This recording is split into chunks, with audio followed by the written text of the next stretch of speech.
So hello, everybody. It's wonderful to see you.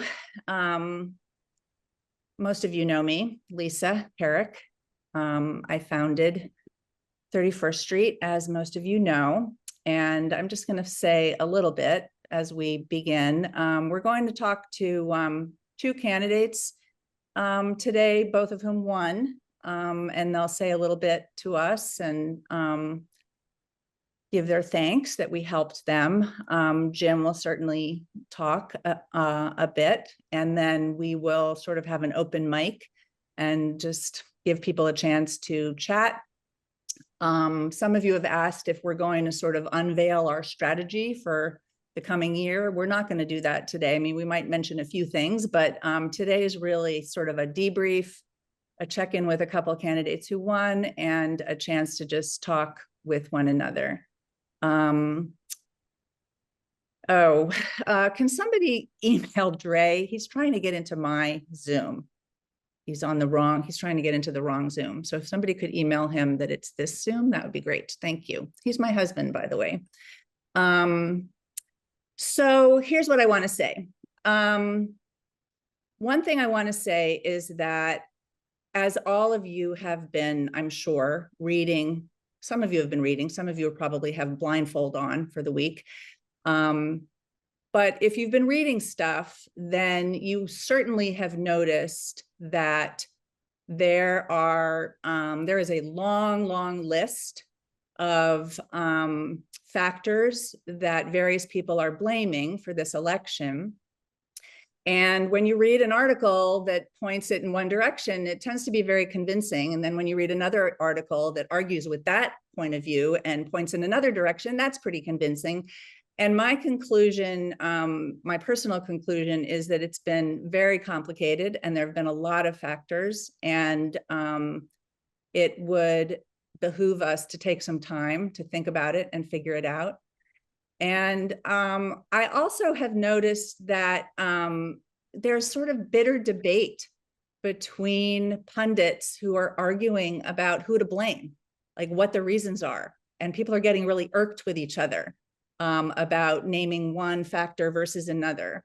So I guess what I would like to say to 31st Street is I would prefer that we not waste our time doing that, arguing with one another about why this happened.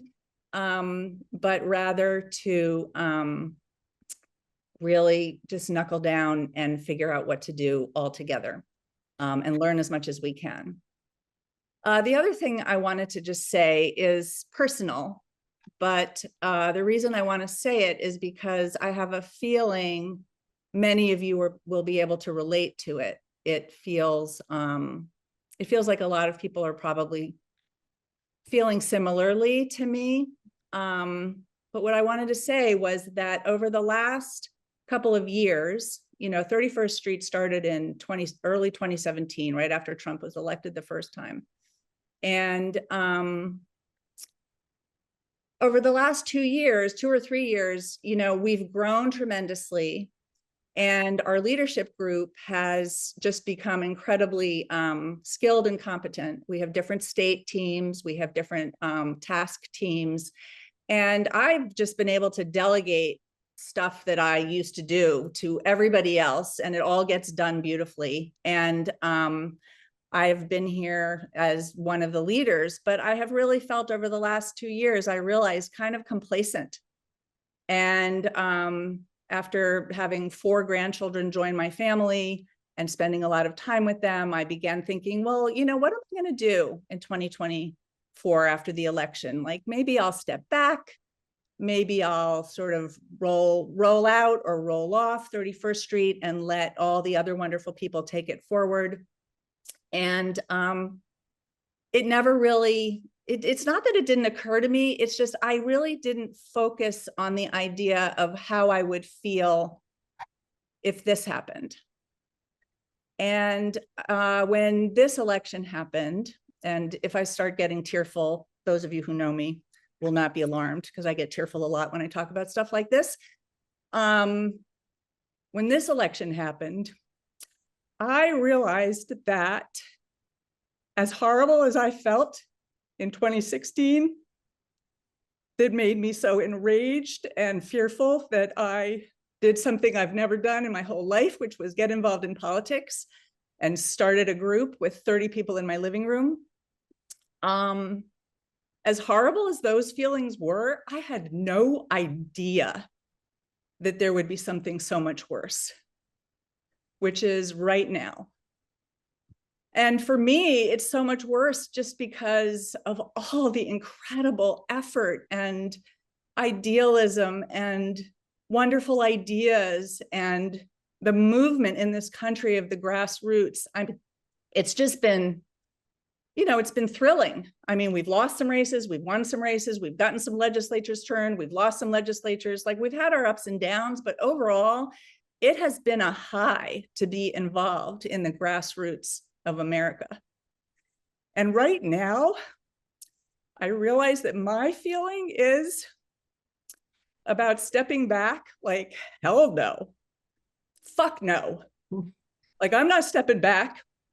And I hope none of you will either, because as tiring as it is to think about another 4 years of doing what we've been doing, yeah, all I can say is, like, I'm not going anywhere, because there is no alternative to buckling down, figuring it out, being thoughtful, and moving forward with the same strategies that we've had in terms of trying to be as effective as we can be, choosy about what we do, relying on our wonderful Jim Shelton to help guide us, and to rely on all of you amazing people who show up week after week, month after month, canvas after canvas, and help us change this country and help us get it back. So thank you so much for being here. I love all of you, even those I've never met, and I'm going to turn it over to Jim. Terrific. Well, I'm not stepping back. I'm pushing forward. And as always, I'll just go ahead and start with my slides. Okay, so who knows what this is? That's right. This is the Roman god Janus, who looks forward and backwards. So we're going to look a little bit of that. Mostly we're going to hear from you folks today, hopefully, later on. So I did want to review what we did, and just not quantitatively or anything, but just what the things that we did this year and sort of the order that we did them. So on the funding side, this is chronological. We started with Honest Media with Courier, which I think we really need to be thinking about again going forward. We did state Democratic parties. We did C3 and C4 grassroots groups, all on the idea of building infrastructure. And I like to think that it had some positive benefits. I think it has. And then we did state legislatures. And that was pretty much the only races that we funded, with the exception of Don Osborne that came along, and we took a valiant stab at that. But we then also had this set of other things that we have been doing. And all this is on the table, and other things are on the table as well. I do have this consistent view that we do kind of need to focus on a relatively small set of things like that. But I think all of these were very worthwhile, and some are even ongoing, like the ballot curing right now. So, a friend of mine said to me yesterday that when you do very well, you need to look at the things that you didn't do well. And when you don't do well, like we didn't this time, and that includes me for sure, you need still to look at the things that did do well within that. And one of the things that I would say we really did well, and this was all Julie Greenberg's instigation and so forth, was she rented this house in Camp Hill and near Harrisburg, and for 5+ weeks, a set of people, and here they are, we'll call them the House residents. These people who signed up for a week or more in that time period were going out and doing canvassing and voter registration and so forth. And it really worked effectively, very well, because Julie made that happen. And we had daily reinforcements too, of which some of you I see on today as well, who would come up for a day or two or more to make it work. And then we had these folks, some of whom are on today, who contributed to make up the shortfall of what it took to rent the house. So thanks so much for these angels for doing that. All right, now I know that I take what Lisa said seriously. There's a lot of ideas flowing around about what happened. And I think, of course, there are many things there, but if you'll indulge me, I have my top 3 things of why I think, and I do think they're worth thinking about. And this is the collective we across the country. First, I think right-wing disinformation was huge. And you would hear the disinformation when you're even talking to Democratic voters sometimes. We put a lot of our stock in worrying about authoritarianism, which makes sense, and it's key, it's huge, and it's very important for us. But the bread and butter issues, especially of inflation and other kind of things, really did not get as much attention as they should have. And this is my perennial favorite, which is that we don't do enough collectively to turn out our low propensity voters. Too little and too late. My view, what happened was that Trump's low propensity voters did turn out, as well as some of the groups that we were hoping to do very well for us did not come through as well as we hoped. And just to say, yes, of course, there are many other factors. So thanks for listening to that. It does influence where I think we should be going ultimately, which we're not going to rush to any judgment today, but we're in the input reflecting mode. Okay, so here are some places we came in terms of candidates. This is where we went bust with Dan Osborne. He came within 8 points. Okay, that's actually pretty good in a way. Our legislative slate in Pennsylvania and Michigan, 7 each, not a single one of them won. But as it happened, all of the incumbents in Pennsylvania held on. So we held on to the Pennsylvania legislature.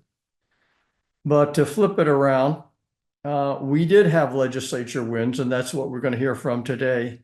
First of all, in North Carolina, 3 of our candidates definitely won, although Bryan Cohn, who we're going to hear from, he won by only 182 votes. So in terms of breaking the supermajority, his win, which will, I believe, hold up because the provisional ballots are likely to go our way. Supporting him made a lot of difference. And there's one other race I think that is still possible, as I understand it, with the provisional ballots, of which they have a lot in North Carolina, could win. But then also in Wisconsin, because of the Supreme Court victory that we all helped with back a year and a half ago, fair maps, in the House, the Wisconsin Democrats picked up 10 seats, and in the Senate, even better than they expected. They didn't have the ability, in either case, are they going to win a majority, but they picked up 5 seats in the Wisconsin Senate, of which Sarah Keyeski is a key one. And that was a lot better than people thought. And we had 2 other candidates that won.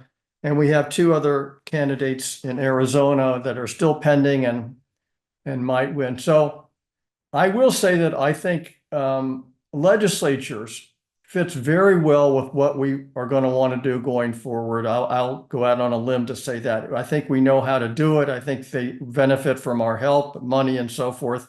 And we do have Virginia, of course, next year. So I am now going to stop this part of it and just go ahead and just ask for just a few minutes from Sarah, our great state Senate candidate, who was at our fundraiser. from Wisconsin, and Bryan Cohn, who both of whom have signed on, and not take up any more time, but just shift over to Sarah. So over to you, Sarah. If you're on mute, Well, yes, got it, got it. Well, thanks so much. Hi, everybody. It's Sarah Keyeski out here. Well, actually, I'm in my car because I took a little hike today. I've needed to kind of get recharged, and so I'm just coming back from that. But I'm Sarah. I got the 14th Senate district, and now I'm senator-elect, which is an amazing feat. And I am so grateful for your help, truly. It has been a hard fought race. Um, I was going up against an incumbent who had 20 years of experience in a rural district running as a Democrat. But as Jim said, we had fair maps. So it was a purple, so a 50-50 district, basically. And we were able to pull it out. We did a lot of grassroots work. We knocked on, I don't know, 10,000 doors, something like that. It was a lot. We sent out over 4,500 postcards to rural voters, and we attended every parade we could find, every pancake breakfast we could do. And I'm proud to announce that we actually had quite a few, because we needed them, Trump Keyeski voters. Otherwise, we would not have won. And so our message resonated, and I feel really, really proud of the campaign that we ran. We ran on really just while reproductive freedoms was an important issue for me, I really spoke very little about that at the doors. And I don't know whether or not that had an impact or not. I felt like people really felt solidly one way or the other about that. But I really talked about community. I talked a lot about our rural needs. I talked about our needs for public school funding, keeping our rural communities vibrant, investing in our small businesses and our family farms, because my district is very, very rural. And so I'm excited to say that I think some of the things that we did, hopefully other people will also do, because I think it worked. And we had a lot of on the ground help. But again, it took a lot of financial support. Our race, we spent over $3 million, which is like absurd, just absurd. And so, that had to come from all kinds of places, and 31st Street was part of that. So again, I'm really grateful, and I'm happy to answer any questions that people might have. I don't know those that met me before. I've never done any running for political office before.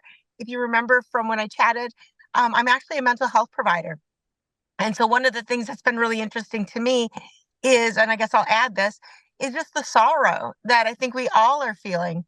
It's a gut punch. It is, we're grief stricken to see what was chosen, which is so contrary to what our values are. And that is painful. But what I'll say is finding agency is going to be the most important for all of us to be able to at least kind of hold off some of the trauma. Because without agency, if we feel helpless, if we feel like we are going to, sorry, I saw a question. If we are going to feel hopeless, then we will have learned helplessness, and that is going to be incredibly painful and impacting of our psychology. So just as a mental health provider, I will add that little piece. Somebody asked about the victory. We won by so we got, I think it was 51.1% of the votes. So not a lot. I think that made up about 2,300 votes was the difference. So that was the difference of work. That was the difference of work. And so again, I'm proud of that. And it sounds like I'll answer maybe some questions after the other candidate chats. So I'll stay on for that. Thank you very, very much. So happy you won. Thrilled. Thank you. Okay, Bryan. And we will have question and answer time after we hear from Bryan. And Julie Greenberg. So let's see, Alrighty. Bryan. So good afternoon and evening, everyone. Hope you guys are all doing very, very well.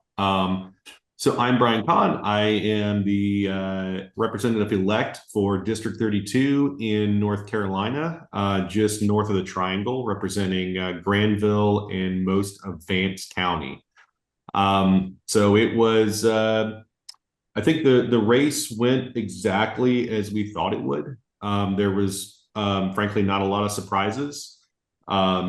So Granville County, which is the largest in terms of population of this district, we knew it's a very heavily Republican county.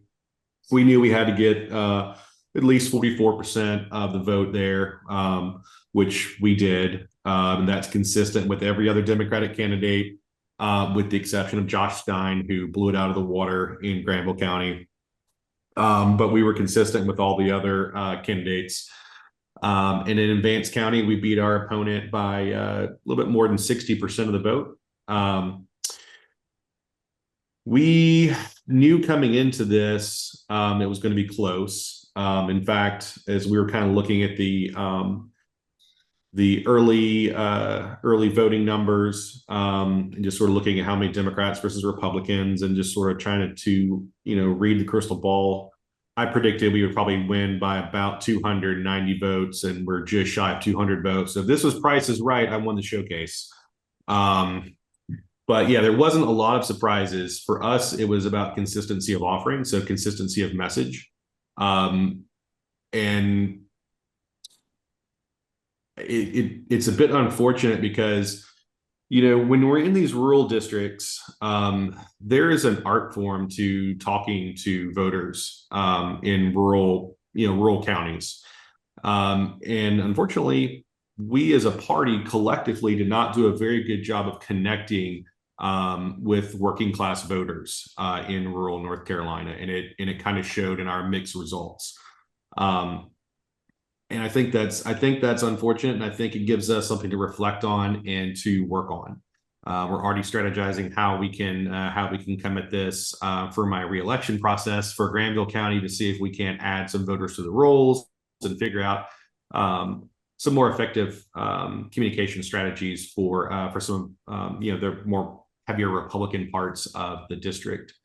So a lot of takeaways from this. Like I said, very bittersweet evening for us, but we're happy that we won. We're happy that we were able to break the majority in the North Carolina House by winning this seat.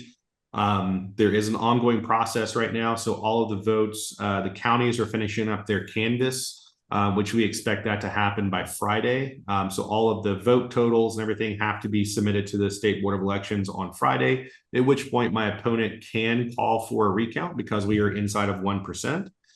Which he will likely do. But given the amount of provisional ballots out there, we are very confident that we're going to that we might actually expand our lead a little bit in all likelihood. But so we're not anticipating anything changing. We're not officially declaring victory as a campaign until after that process is complete, just out of respect for the process, respect for my opponent, and just to make sure that we can, unlike some of our Republican friends 4 years ago, show respect to our democratic processes. But a lot of the media has already called it for us. A lot of the political pundits and experts have called it for us. So, but we could not have done it without the help and support of you guys. It was very humbling to see the amount of folks, not just from 31st, but all the organizations that stepped up and helped and focused in on rural North Carolina. We had folks coming in from all over the country to help us canvass. We had folks helping us phone bank. We had postcards, donations, you name it. It was a great effort. And I think if we as a party, kind of like if we look back to like 1980, when Reagan first won, and there was that big sweep of red, and it was a messaging issue, I think, with the party back then. And I think we're facing maybe a different messaging issue, but we're facing a messaging issue. But so if we can continue the mobilization effort that we saw this year with an improved messaging strategy, really targeting the working class voters, particularly in North Carolina. I think we have tremendous grounds that we can make up in the midterms, and I, for one, am rolling my sleeves up and going to work. And I look forward to working with all of you guys again as we continue to right the wrongs that took place last Tuesday. So thank you, guys. Thank you very, very much for being here. And we will cross our fingers for more votes for you. We do have some questions, really great questions. Before we just open it up to some questions and let Sarah and Bryan answer those, I just want to call out Julie. I know you're here. Julie's just working on a time-sensitive task, and I just thought she could say a little bit about it.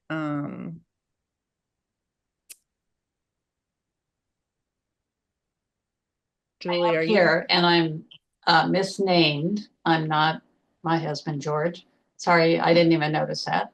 So I'm talking about ballot curing, which is a process by which voters can make changes to minor technical, clerical deficiencies in their mail-in ballots that will cause their vote to be lost or canceled. And currently there are 3 priorities for ballot curing.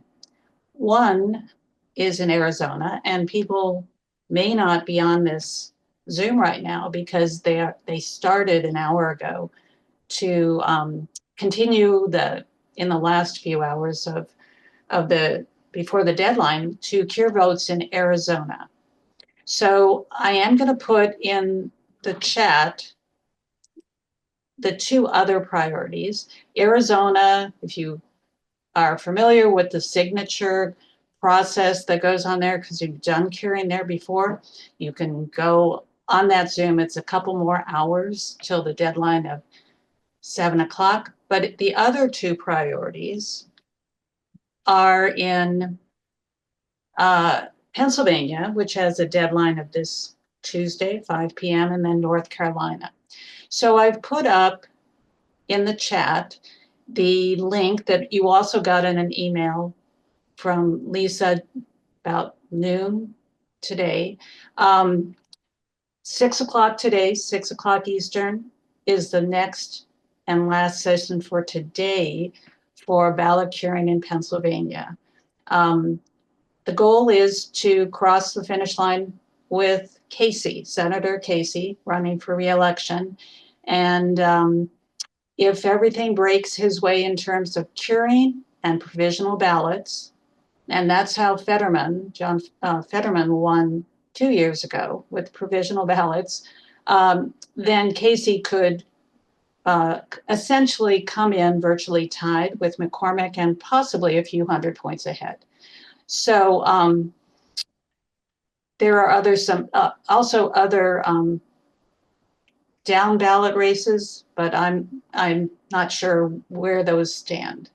And then the second priority, North Carolina, is a place that there has been such an outpouring of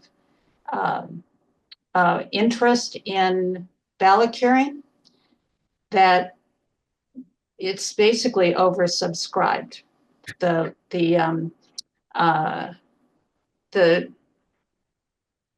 ballot curing session that Jan White signed up for yesterday is now full.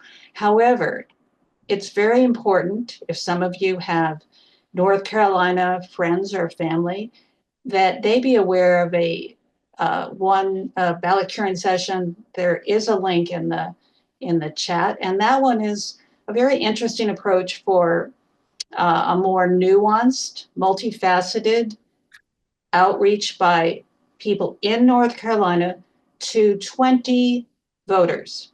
And that's their 20 voters that they are going to reach out to in any which way they can, by phone, by visit, by, you name it. Just, walking down the block if they live nearby, driving over if they don't. And So that's something to pass along, and that the deadline is until the 14th. So races have been won or lost with ballot curing. When Joe Biden won in Georgia in 2020, he won with a margin of about 12,000 votes.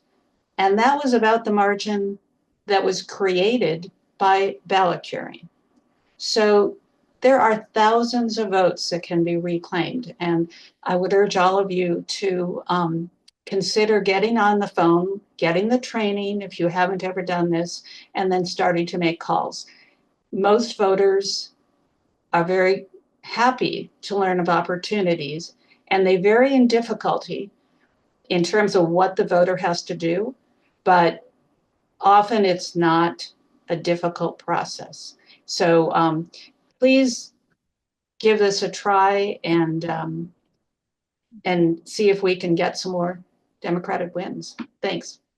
Thanks, Julie. And people are asking, can you put the curing links in the chat once again? I guess some people have logged on. There they are. Great, thank you. Okay, so there are the deadlines. There's Pennsylvania, and there's the North Carolina one for people who are in North Carolina.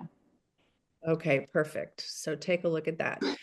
So what we're going to do now is we're going to open it up for questions for Sarah or Bryan. And there are a bunch of them, and I'm going to let Aaron, my curator of questions, take over for me. But we also, want to call on people who have comments, general questions. So it's just sort of like we're opening it up, but I'm going to let Aaron handle it. Thanks, Lisa.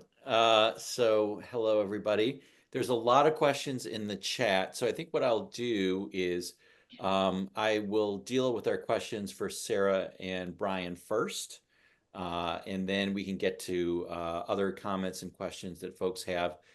Please feel free to use the chat function to leave those questions. The first question, and I noticed this coming up like a couple of times, and it was definitely something that I have been thinking a lot about as someone who comes from the DC area. I'm kind of a city guy, and I'm going canvassing in places like rural Pennsylvania.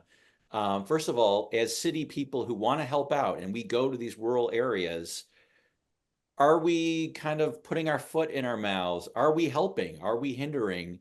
And what kind of messaging helps and hurts? So maybe you can talk a little bit about that. I don't know if Sarah wants to go first, and then Bryan.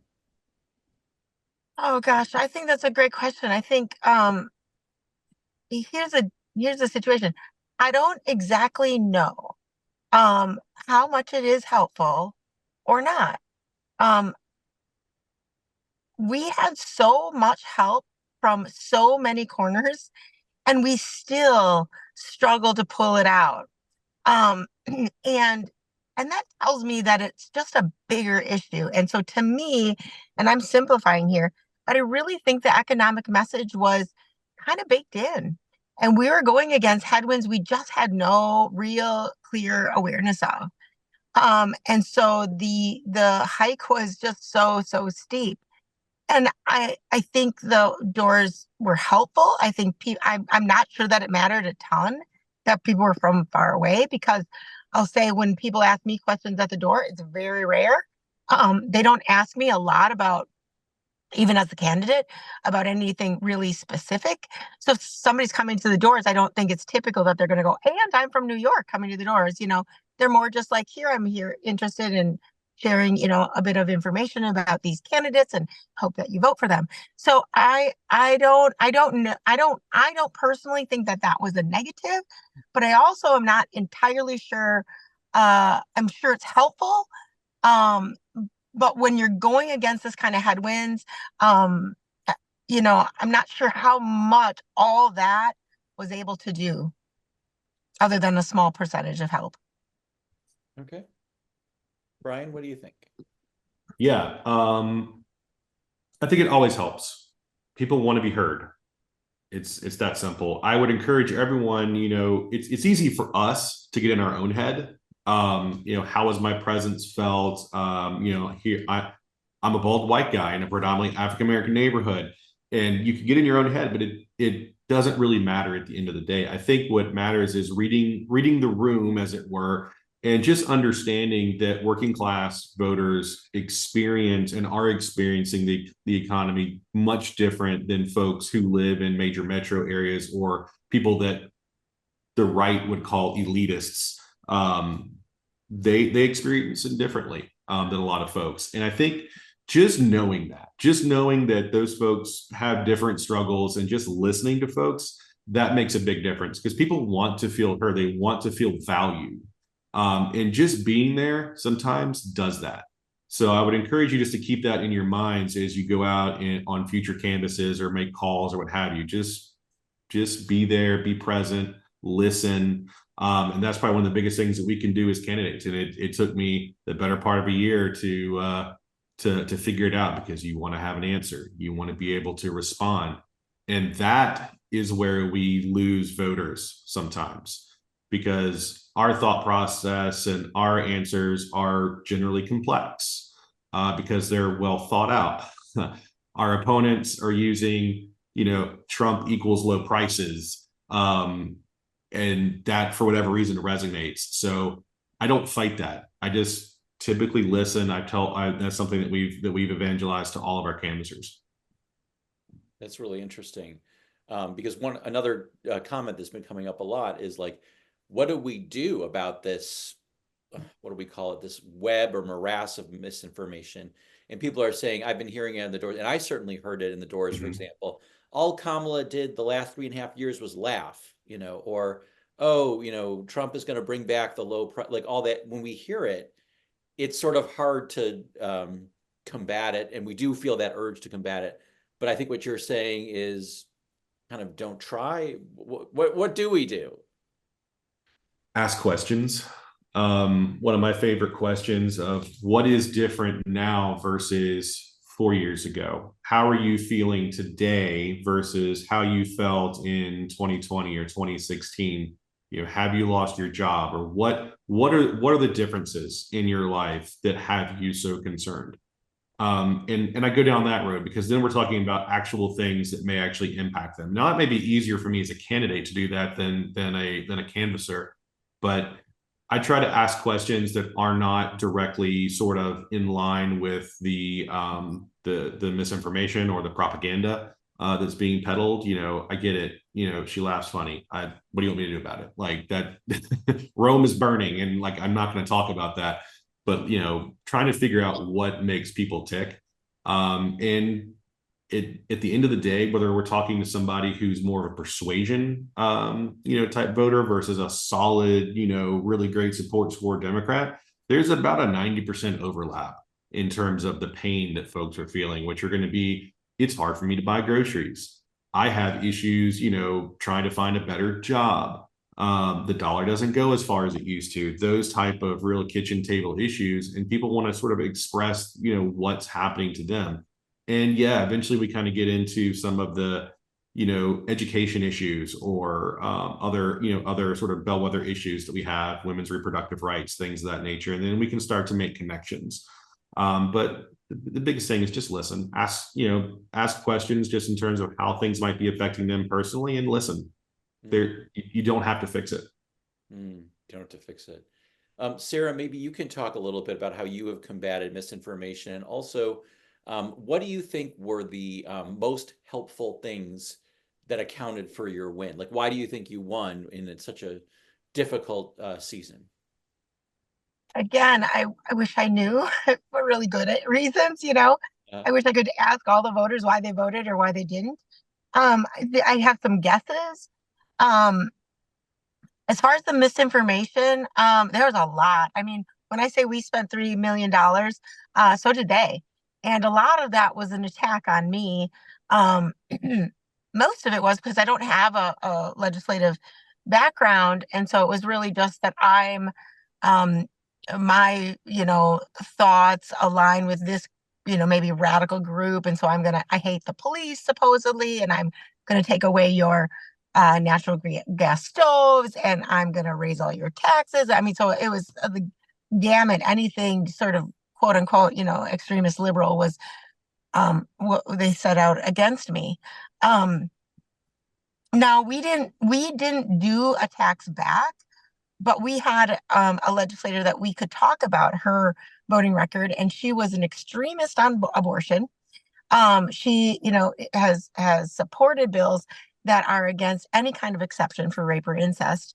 Has supported a bill that did not allow emergency contraception in the ER after somebody had been sexually violated. So those are things that we were able to talk about directly on our ads.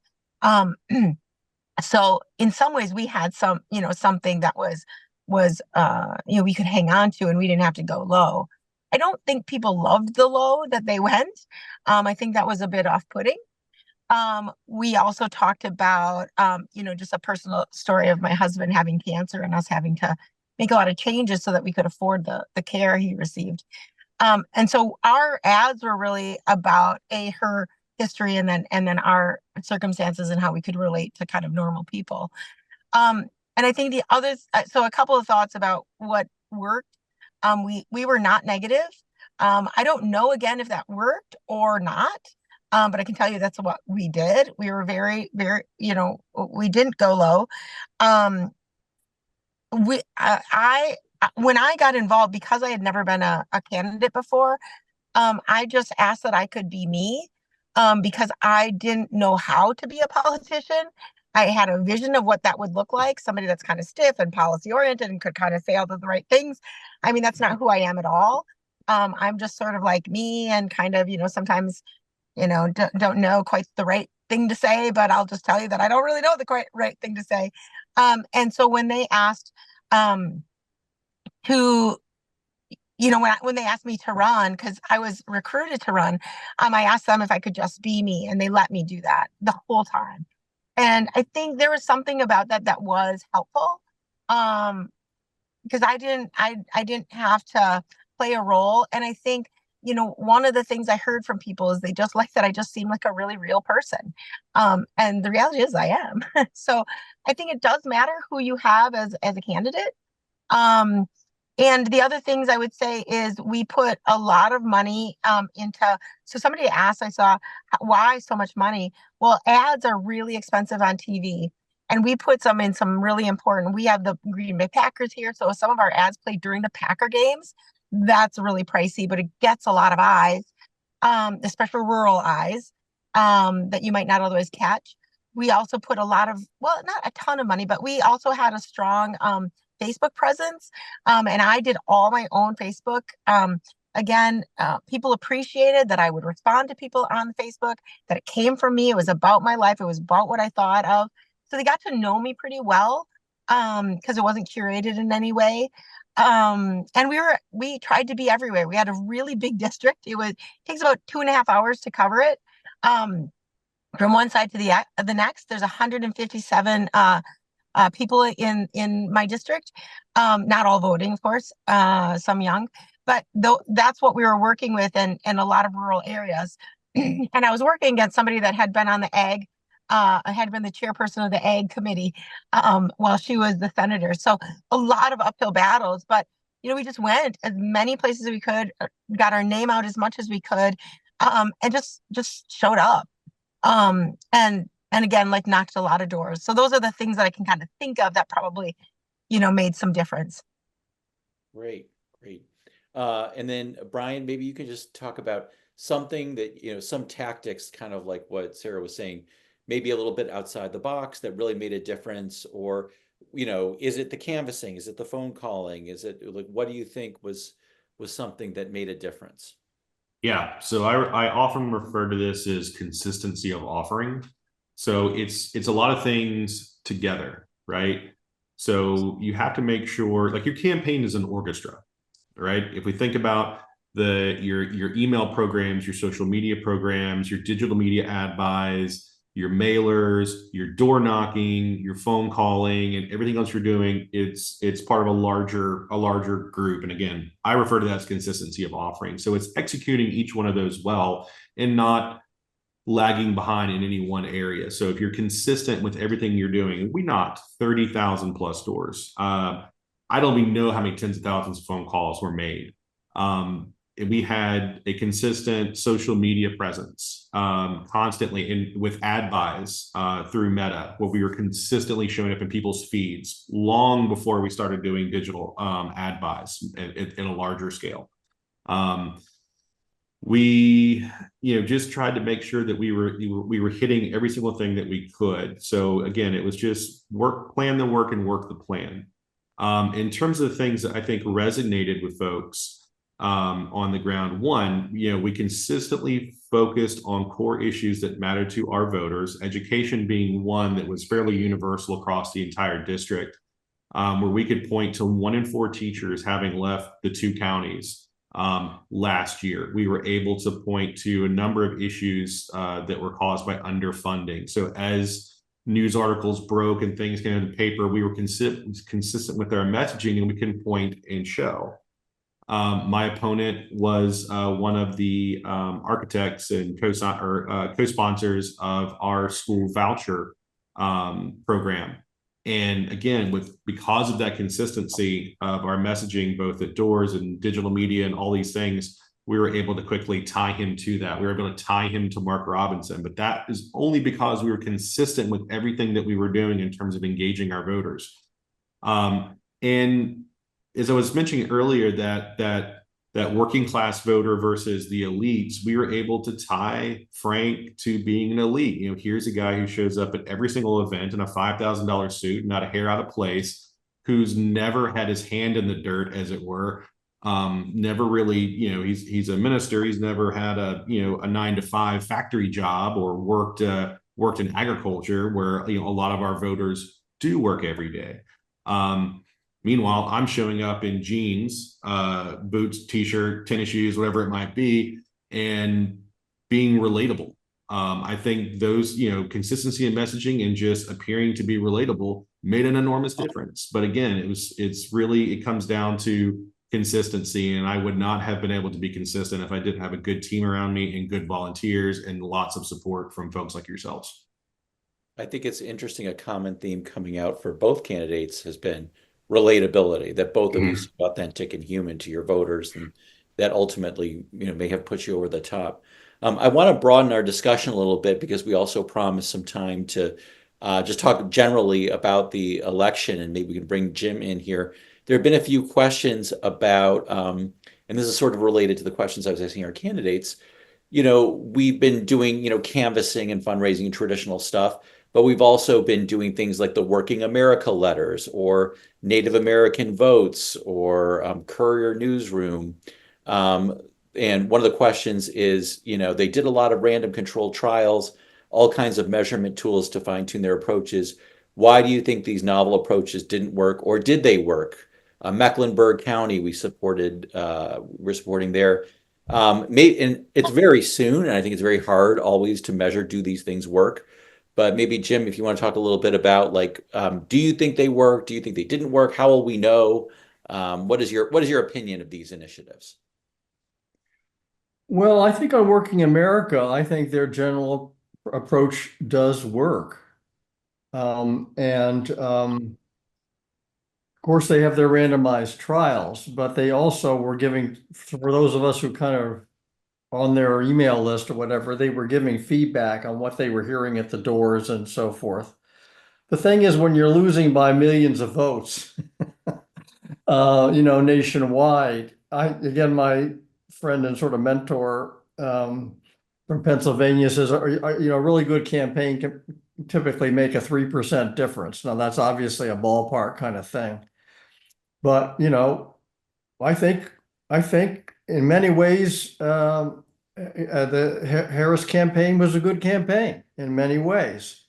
And I also think that the Trump campaign in other ways, was a counterforce to that, especially through disinformation.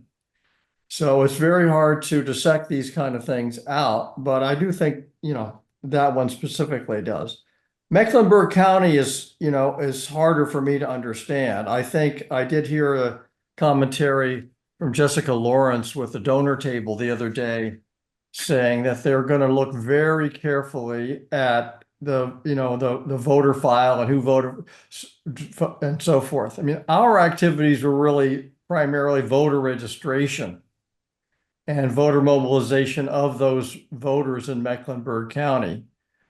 In general, Mecklenburg County did not do particularly well, but it hasn't that much in the past either. But it still could be that a lot of the voters that we registered and a lot of them voted. And it could have been, still a positive thing. Any thoughts on Montana, on the Native American initiative? Well, I think there should be the ability to figure out, I mean, again, that's a very small component. But there should be a way to figure out where they vote and so forth, how those precincts did and so forth. I will say that, young voters did not do well for us. Gen Z, did not do well for us, for example. Obviously, Latinos did not do as well as they did in the past. The gender gap was not as good as it was in the past. So a lot of those kind of things, worked against us. Over. Okay.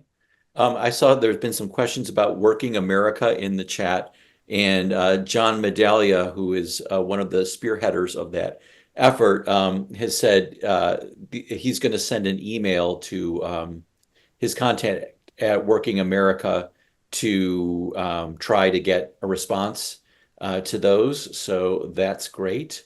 And then we have from S. Shia Craigie, your 5 and 10-year-olds want to say hello. If you want to unmute, I believe they were the youngest canvassers. Yeah. Come on, Jonah. So this is Elon and Jonah, and they were out there for Bryan. We Paris. Yeah, and so it felt so good to be out there with the kids, knocking and dragging. And Elon, you had a particular win. That Which one of the particular wins? the 18-year-old. Oh yeah, I know that guy. So go vote. So he probably wasn't going to go vote, and if so, he might have voted for Trump. And I convinced him to vote for you guys and to immediately go vote. This was on Tuesday. Like as we were leaving, he was just like getting in his car to go drive to vote. So Hopefully he knew where to vote though, because but it felt we got the news from Jean-Luc at 10 p.m. just after we got home on election day that it was 182 votes, and we know we were personally responsible for 2 of them. And so no matter what happened the rest of the night, we got to sleep otherwise well. it would have been 180 votes. Yeah. Or less. Or less. So Good thanks for math. letting us do our part. And Bryan, thanks for letting us get to know your district. with Yeah, you. thanks, guys. That's awesome. I love that story. Yay. Oh my gosh. And Jonah, do you have a story to share? Were you glad to be out there canvassing? Yeah. He's nodding his head. See, yeah. We'll be out there again in 2026. Or 2025 Thank in you. Virginia. Get him started young. I love it. That's great. That's great. One of the questions also coming up in the chat was about letter and postcard campaigns directed at younger voters, although they seem to go more Republican this time.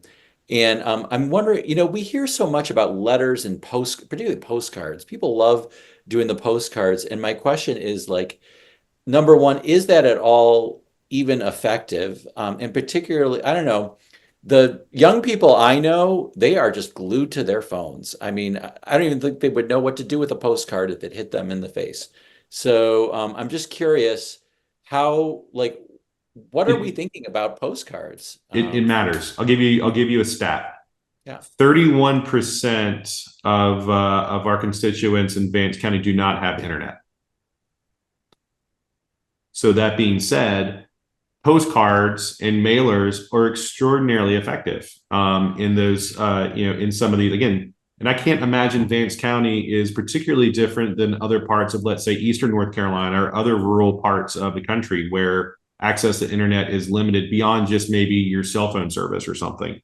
So I think that personal touch matters. So I'm a big fan. I was a little skeptical going into this thing, like these things are going to work because you can't quantify it from a data standpoint, but it makes a difference. Good to know. Good to know. It would not be a 31st Street event if we did not get a question related to Gaza. So that came up. It's really interesting to me because the question is, younger people sat out the election that I know because the Harris campaign wasn't doing enough to push for a ceasefire in Gaza. What's interesting to me is I hear this a lot, but every time that there is a survey, Gaza is always way down at the bottom. And Jim, you shared a survey with us of swing voters, and the same thing came up, that it was way down at the bottom in terms of issues that were on the minds of voters. But maybe those surveys are wrong. So does anybody have any idea in terms of the role that Israel and Gaza played in Harris's, what do we call it, loss? My guess is it probably played some role. Even, I mean, what happens is a lot of people vote on just like one thing that they feel very intense about. And again, my anecdotal experience was talking to this Palestinian family in North Carolina and Rocky Mount, and the 4 voters, they could not bring themselves to vote for Harris because of just their emotional level. And even though they thought Trump was horrible. And, you get, if that's just some small fraction, that adds up with all the other things that I did think I convinced them to vote for the Democrats down ballot anyway. And that's just one anecdote, but I think it probably had some impact along with many other things. Just an opinion. Okay, good to know. Let's see, it's 5 o'clock. It's actually past 5 o'clock. So this is about time when we wrap up our formal portion of the program. But a few of us will stay on if people want to ask some more questions, or we can try to get to the ones that we haven't yet gotten to. I will say a lot of us have a lot of questions. A lot of us have a lot of concerns. I don't think that it's going to be one single answer and one silver bullet. I think kind of like, Bryan and Sarah were saying, it's going to be a variety of things that is going to, it took a variety of things to get us into this mess. I think it's going to take a variety of things to get us out. But one thing that I think none of us should apologize for is that we worked hard. We worked really, really hard, and we left it out there on the battlefield. And, no apologies for that. No shame in that whatsoever. I remember seeing, wasn't it that there were 800,000 people knocking on doors on the Saturday before the election in Pennsylvania? I mean, that's incredible. And ultimately, yeah, we were on the wrong side of the loss, but it was a narrow loss, so it's still pretty much a 50-50 country, and we just have to work, all that much harder to push over the margins so that they're tipping in our favor and not the other way. So that said, we have, I don't know, Bryan, if you are still on, and maybe Sarah, if you want to chat about this as well. We have a request from Ann Labriola for your most brutal critique of Democratic messaging to rural voters. If anyone wants to, Sarah, maybe you're laughing if you want to tackle that as well. Oh my gosh, sure, I'll try. Here's the thing, I come at this with absolutely no political experience, but I come at it with some psychological experience, being I'm a mental health provider. And I think my biggest critique would probably be that we got too complicated. We were too logical, really. And we needed to be more emotional.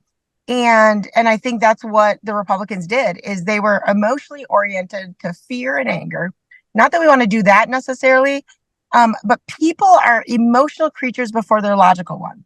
We as a species, we're emotional beings with a brain. We are not thinking beings with feeling. And we missed that. And I think that's really important. I think that's a huge reason why they won. Again, this is just my theory, because they were talking about, you are so afraid here. I am an easy person to choose to simplify what is so overwhelming to all of us. We have so much anxiety. We have so much information nowadays. People are looking for simplification. They simply are. And so when you have somebody that says, you know what, I can fix all things, and it's just this, immigrants that are your problem, or something like that, it's simplified, and people, we're drawn to simple because our brains are so overwhelmed anyway.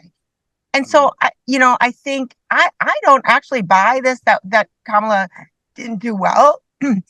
I think that I think she did as well as anybody could. But I think we did not talk we talked esoterically a little bit more about like democracy. Again, beautiful, wonderful. However, that takes a logical leap of understanding to say, okay, what does that really mean? How do we like think about that?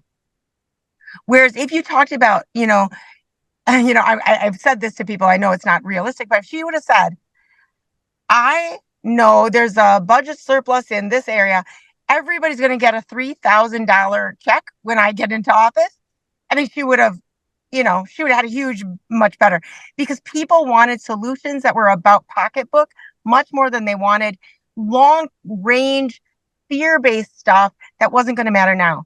And so again, that's my theory, just knowing brain science, knowing neurology.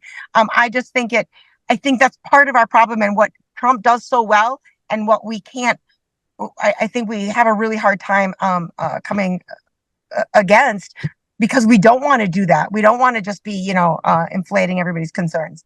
But anyway, that's my theory.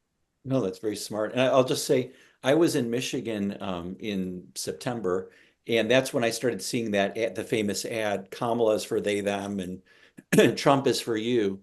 And I remember seeing that ad and thinking, boy, is that ridiculous? Like, nobody's going to be persuaded by that. And it seems as if it really did leave some kind of mark with voters. But Bryan, what's your brutal critique of the messaging to rural voters? My brutal critique was that we did not have a coordinated message. I'm talking about like our caucus. It was fractured. And then when we did have messaging, it was break the supermajority, which we steered away from, because people out here don't even know what that is, or why it even matters. So it was something that I kind of, it was secondary to any other conversation that we were having. But, I was just thinking, last night I went to an alumni event at NC State before, our big football game. And I was having a conversation at that event with a young married couple. They were both around 24. This was the second election they've ever voted in. They're independents, and they both voted for Trump. And I was just kind of picking that apart a little bit, just trying to get an understanding, well, what persuaded you? As they both did not vote for Trump in 2020. And it came down to that simplistic messaging that we just mentioned, being for you. And unfortunately, this young lady happens to work in as a sales rep in advanced manufacturing, dealing with steel. And we started talking about what tariffs mean and then she's like, oh God, we lost by that simple messaging. Trump played on emotion to a particular base and was able to motivate people whom we just didn't see, that we just assumed were tuned in to everything that was going on. And there was a little bit of, I felt a little bit last night driving home. I called it my 2016 2.0. In 2016, I never saw it coming. And here we are now in 2024, and I didn't see it coming. And that's a shame on me, kind of reflection. I think that, again, we have to be talking to voters, working class voters, young people, in a way that they get. And that message has to be crafted, different audiences, different messages. We did that unbeknownst, I guess, if we look at my district, the southern end of Granville County, very concerned about water quality issues with PFAS in the water. We targeted that messaging to that voter block. We had a completely different message for folks who live in the city of Henderson. and so on and so forth. And I think nationally, we need to take a look at that. And if I had my druthers, what I would do today to anybody that's planning on running in 2026, I almost said 2022 because I don't know what year it is anymore. But if I had one piece of advice, I would say let's talk to because I'm currently soon to resign, but currently a city commissioner in Oxford, and I'll be resigning when I take office as rep. But talk to those city council people, those commissioners, those aldermen, other folks who are in the community. They have the pulse on what is affecting those individual communities. One of the first things I'll do once I take office is to meet with every municipality on an ongoing basis within my entire district so that I can have an understanding of what those kitchen table issues are for the folks in our district, as well as across the state of North Carolina. So that when we start coming up with a strategy of what we're going to communicate, what type of doors we want to knock, who are the folks we need to persuade, we should have a good understanding of what that is. So I think we need to aggregate our data a little better in order to craft a message. So that's kind of where my head's at, a few days removed from the election, but yeah. As well, we can't control the National Democratic Party, but exactly. But I think there's a message in there. Yeah, there's something that we could be doing better. All right, it is approaching 5:15. Any last thoughts or comments people want to get in before we conclude? I just want to tell everybody that we are going to have a monthly meeting in December. We wondered whether we were going to take a month off and give everybody just a month off, but I think instead of giving you a month off, we're going to reconvene again in December on the 15th. And if you're, prepping for the holidays, we'll forgive you for not coming. But if you're available, please join us. And if you're not getting our weekly newsletter, please let us know. And we are just so grateful that you are here. And we really look forward to seeing you in December on the 15th and in the new year.